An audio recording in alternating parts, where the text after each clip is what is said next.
अस्सलाम वालेकुम। आज मार्केट 1904 पॉइंट माइनस क्लोज हुई है और वॉल्यूम जो थे वो 254 मिलियन के वॉल्यूम थे। 5 डेज़ का जो एवरेज है वो 361 मिलियन है।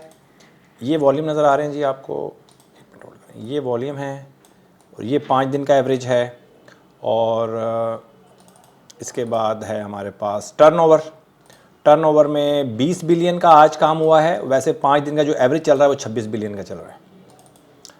ठीक हो गया सर। उसके बाद है कंपनीज, टॉप 5 कंपनीज जिन्होंने पॉजिटिव कंट्रीब्यूट किया इंडेक्स में: एंग्रो होल्डिंग, फौजी फर्टिलाइज़र, MEHT, JDWS और SRVI सर्विस। ये 5 कंपनीज हैं जिन्होंने पॉजिटिव कंट्रीब्यूट किया। और टॉप 5 जिन्होंने नेगेटिव कंट्रीब्यूट किया उसमें UBL पहले नंबर पर, फिर PPL, सिस्टम, मारी और 5वें नंबर पे OGDC। ये कंपनीज हैं जिन्होंने नेगेटिव कंट्रीब्यूट किया। उसके बाद अगर हम सेक्टर की बात करें तो टॉप 5 सेक्टर्स में इन्वेस्टमेंट बैंक है, शुगर, टेक्सटाइल, लेदर, ट्रांसपोर्ट, कोई ख़ास नहीं है। नेगेटिव में जिन्होंने कंट्रीब्यूट किया है commercial banks, oil and gas, cement, technology and power generation, उसके बाद फिर ऑयल एंड गैस। तो ये है जी हमारे पास मार्केट की समरी। इसके बाद हम चलते हैं, आज जो है ना बड़ी ही अच्छी रिपोर्ट आपके सामने आ रही है। मुझे मौका मिल गया आज ये रिपोर्ट पेश करने का। आज ये जो सामने आपके सामने रिपोर्ट आ रही है ना, ये मैं पहली दफ़ा रिवील कर रहा हूँ। Category A+, category A, category B, category C, category D और कैटेगरी D- में ये स्टॉक्स नज़र आ रहे हैं आपको। पहले ये होता था कि ज़्यादातर स्टॉक्स CBA में ही रहे, अब देखें पीछे रिवर्स लगना शुरू हो गया। अब ज़्यादातर आइटम आपको कैटेगरी C, D या D- में नज़र आएंगे। D- और कैटेगरी A+ और कैटेगरी A में आपसे डिस्कस कर लेता हूँ, बाकी सब नज़र तो आपको आ रहे होंगे।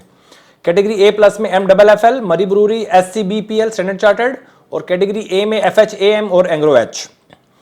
ये कैटेगरी A+ और कैटेगरी A में है। और कैटेगरी D- ये बहुत इंपॉर्टेंट है। देखें, मुझे ग्राफ देखने की ज़रूरत नहीं है, मैं सिर्फ ये रिपोर्ट देख लेता हूँ। मुझे मेरे 102 कंपनीज़ का मैं एनालिसिस कर रहा हूँ आजकल, तो 102 कंपनीज़ के मुझे ग्राफ देखने की ज़रूरत नहीं पड़ती है, मैं रिपोर्ट देख लेता हूँ। कैटेगरी D- में DFML, इनके आप जाके चार्ट देखेंगे आपको पता चल जाएगा D- में क्यों है। DFML, EPCL, IBFL, ILP, NCPL, octopus. मुझे इनके चार्ट देखने की ज़रूरत ही नहीं है, मेरा टाइम ज़ाया होगा, मुझे इसमें ट्रेड नहीं मिलेगी। कैटेगरी D में भी मुझे ट्रेड नहीं मिलेगी, कैटेगरी C में भी मुझे ट्रेड नहीं मिलेगी, ये मुझे कंफर्म है। तो मुझे ये स्टॉक देखने की ज़रूरत ही नहीं पड़ती, मैं डायरेक्ट कैटेगरी B, A और A+ के स्टॉक्स जाके देखता हूँ, वहीं से मुझे ट्रेड मिलती है। ठीक हो गया जी। और मुझे पता है कि आज ये फिर एक कमेंट्स सेक्शन में बहुत ज़्यादा लोग क्वेश्चन करेंगे कि भाई ये कैटेगरी आप कैसे बनाते हैं। मैंने बहुत सारी वीडियोस बनाई हुई हैं। इसके अलावा जो TKT की जो मेरी स्ट्रेटजी है वो आप डिस्क्रिप्शन में इसका लिंक दिया होगा, वो जाकर आप देखिएगा तो सारे सवालों के जवाब आपको इंशाल्लाह मिल जाएंगे। ठीक है जी। और ये थी मैंने फर्स्ट टाइम मुझे लगता है कि आज मैंने रिवील की है category A+, category A, category B, इन तीनों को मैं देखता हूँ अगर मुझे लॉन्ग करना होता है। ठीक है। और कैटेगरी C को भी देखने की ज़रूरत नहीं है, कैटेगरी D को भी देखने की ज़रूरत नहीं है, और कैटेगरी D- को तो देखने की ज़रूरत ही नहीं किसी भी हवाले से। इनके आप चार्ट जाके देखेंगे आपको पता चल जाएगा कि कैटेगरी C में क्यों है, कैटेगरी D में क्यों है, कैटेगरी D- में क्यों है। और अभी शॉर्ट का सीज़न नहीं आया। लेकिन जब शॉर्ट का सीज़न आएगा ना, फिर हम देखेंगे कि कैटेगरी D- और कैटेगरी D को मैंने कैसे यूज़ करना है। ठीक है, हम यूज़ करेंगे कैटेगरी D और कैटेगरी D- को भी हम यूज़ करेंगे, लेकिन अभी सीज़न नहीं आया। ठीक है। इसके बाद है जी हमारे पास, फिर हम चार्ट्स पे चलते हैं और KSE 100 इंडेक्स को हम देखते हैं। तो देखें, डेली टाइम फ्रेम पे ऊपर मुझे कोई पैनिक नज़र नहीं आया। अगर मैं इंडेक्स को देखूं तो मुझे कोई पैनिक नज़र नहीं आता। इसलिए मैं कहता हूं कि मुझे इंडेक्स को देखने में कोई इंटरेस्ट नहीं है। इसलिए कि मेरा स्टॉक अगर 2 दिनों में 15-20% गिर गया है तो मुझे फ़र्क पड़ता है, लेकिन इंडेक्स को देखूं तो इंडेक्स बिल्कुल स्मूथ है, मतलब इंडेक्स को देखते हुए मुझे कोई प्रॉब्लम नज़र नहीं आती, लेकिन मेरा स्टॉक अगर 15 से 20% गिर गया है या मेरा पोर्टफोलियो 10 से 15% गिर गया तो डेफिनेटली मुझे सोचने की ज़रूरत है। ठीक है जी।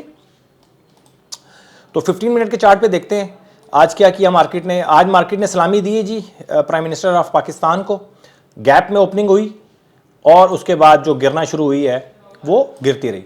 नॉर्मली अगर अंदाज़ा लगाया जाए क्यों गिरी मार्केट, तो लोगों को कॉन्फिडेंस था कि जी वो प्राइम मिनिस्टर आएंगे, उनको सलामी दी जाएगी, 2-2,500-3,000 पॉइंट्स क्लोज करेंगे और ये होगा और वो होगा।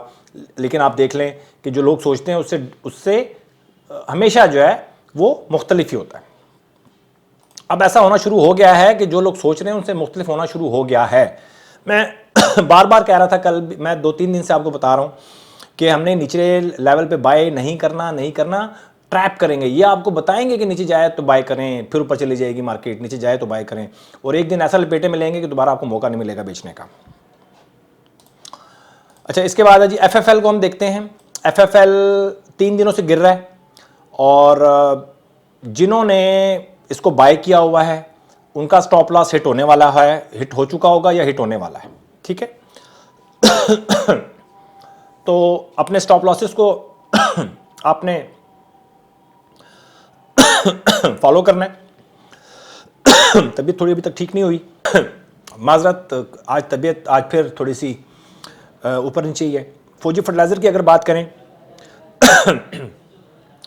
तो फौजी फर्टिलाइज़र जो है वो कंसोलिडेशन में है, अच्छा स्टॉक है बट अभी सुपर ट्रेंड में चल रहा है, मंदी में हरगिज़ नहीं है, लेकिन तंग कर रहा है। पिछले 8-10 दिनों से बहुत ज़्यादा तंग कर रहा है।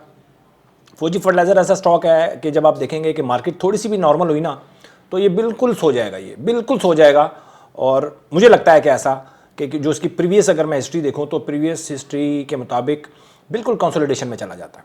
इसको कुछ फ़र्क नहीं पड़ता कि मार्केट नीचे जा रही है, इंडेक्स ऊपर जा रहा है, नीचे जा रहा है, ये एक जगह खड़ा रहेगा, फिर बहुत तंग करता है ये। ठीक है, इसलिए जो लोग मूवमेंट को कैच करने की कोशिश करते हैं वो फिर फौजी फर्टिलाइज़र से दूर रहें।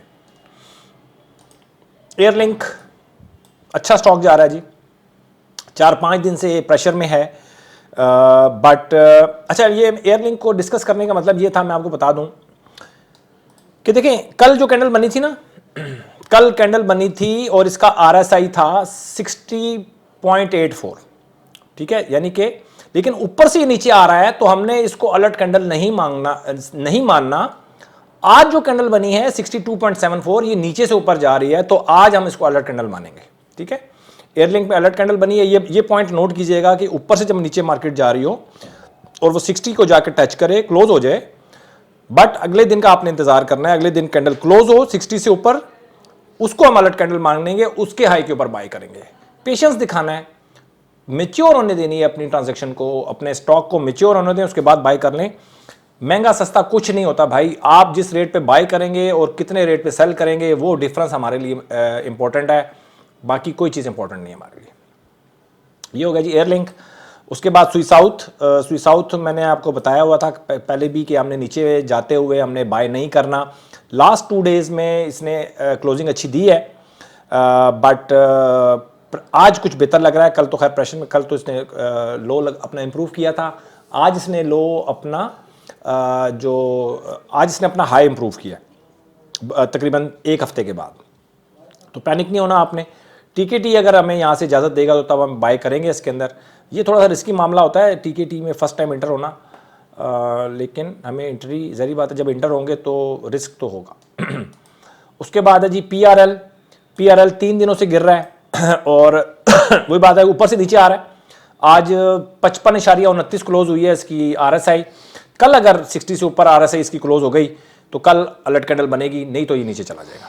ठीक है जी, पीआरएल। और बार बार मैं आपको बता रहा हूँ कि नीचे जाते हुए स्टॉक को आपने बाय नहीं करना अनटिल अनलेस वो टीकेटी के अंडर ना आ जाए। ठीक है, टीकेटी के बाद फिर हम उसको, अगर आपने पैरामीडिंग करनी होगी, अपनी पोजीशन को बढ़ाना होगा, तो फिर आपको जाना पड़ेगा प्राइस एक्शन की तरफ। अपना बहुत ख्याल रखें और आने वाले दिनों में आपको बहुत सारी चीज़ें मिलेंगी। कोशिश करूँगा 1-2 स्ट्रेटजीज़ और डिस्कस करूँ ताकि तमाम लोग एक ही स्ट्रेटजी की तरफ जाएंगे तो फिर भी मुझे लगता है कि प्रॉब्लम हो सकती है। तो आप डिफरेंट स्ट्रेटजीज़ को भी ट्राई कर सकते हैं, बट स्ट्रेटजी आपने एक ही रखनी है। ठीक है, जब तक आप प्रॉफिट में नहीं जाते, जब तक बड़ा प्रॉफिट नहीं बना लेते, एक स्ट्रेटजी अगर आपकी चल रही हो फिर उसी को चलाना है आपने, किसी और स्ट्रेटजी में आपको जाने की ज़रूरत नहीं है। किसी एक स्ट्रेटजी से अगर आप तंग हैं, आप नहीं चला पा रहे, टाइम की कमी है या कुछ और मसले मसाइल हैं, तो फिर आप अपनी स्ट्रेटजी को चेंज करें। अपना बहुत ख्याल रखें। Thank you very much.